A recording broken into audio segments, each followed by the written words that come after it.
Emily Harper stared out the window of her modest apartment in downtown Chicago. Rain painted silver streaks across the glass, matching the quiet melancholy that had become far too familiar in her life. But today, something felt different. After months of endless overtime, frustrating meetings, and impossible deadlines, her boss had called her into his office that afternoon, not for a reprimand, but for praise. Her work on the Jenkins account had not only saved a major client, it had brought in a record-breaking quarterly profit. As a result, Emily received a bonus, a significant one. When she left the office clutching the envelope in her hand, the world suddenly looked brighter, even through the rain. She wasn't rich by any means, still drowning in student loans, still skipping the more expensive brands at the grocery store. But this windfall felt like validation, like maybe life wasn't just about enduring. Maybe it could surprise you too. That night she didn't feel like cooking. She ordered a large pepperoni pizza and a side of garlic knots from Tony's Pizzeria down the block. It was almost 9 p.m. when she heard the knock.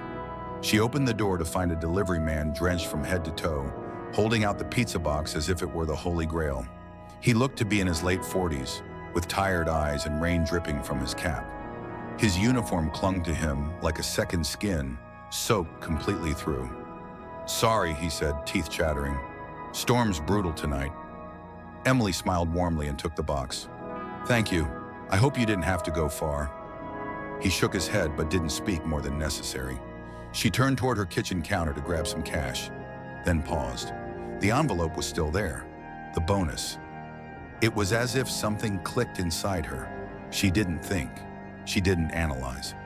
"You know what?" she said, pulling out 10 crisp $100 bills from the envelope. "You deserve this." The man looked confused. "Sorry, what?" "This is your tip," she said, handing him the cash with both hands.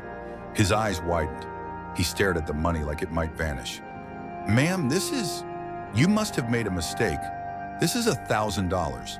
"I know," Emily said gently, "and I want you to have it." For a long moment, he didn't say anything. Then his eyes began to shimmer. He blinked quickly and nodded. "Thank you," he whispered. "You have no idea what this means." He turned and walked down the hallway, pausing once to glance back. Then he disappeared down the stairs. Emily stood there for a moment, smiling to herself. She felt amazing. It was like releasing a balloon into the sky and watching it soar.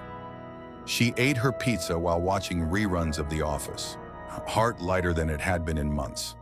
The next morning, Emily was curled up on her couch with coffee and her phone when a headline caught her eye.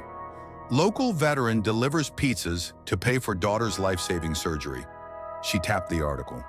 The photo loaded slowly, but when it did, her mug nearly slipped from her hands. It was him, the same man, rain-soaked, exhausted, but smiling faintly. The story detailed how he'd served 2 tours in Iraq, lost his wife to cancer 2 years ago, and now worked nights delivering pizzas to afford a surgery for his daughter, Lily, who had a rare heart condition. He hadn't told anyone. No fundraiser, no GoFundMe. Just him grinding night after night, paycheck to paycheck. Emily's jaw dropped. She stared at the photo, at the face she had seen just hours earlier. Suddenly, her act didn't feel generous. It felt like fate. She shared the article with a short caption. "He delivered my pizza last night. I gave him a big tip.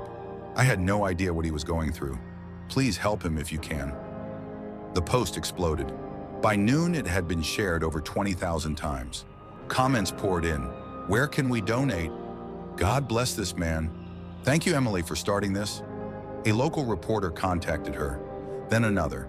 Within a day, the story was on the evening news. By the end of the week, a fundraiser organized by community members had raised over $100,000, enough to cover Lily's surgery and aftercare. The pizza place confirmed the man's identity.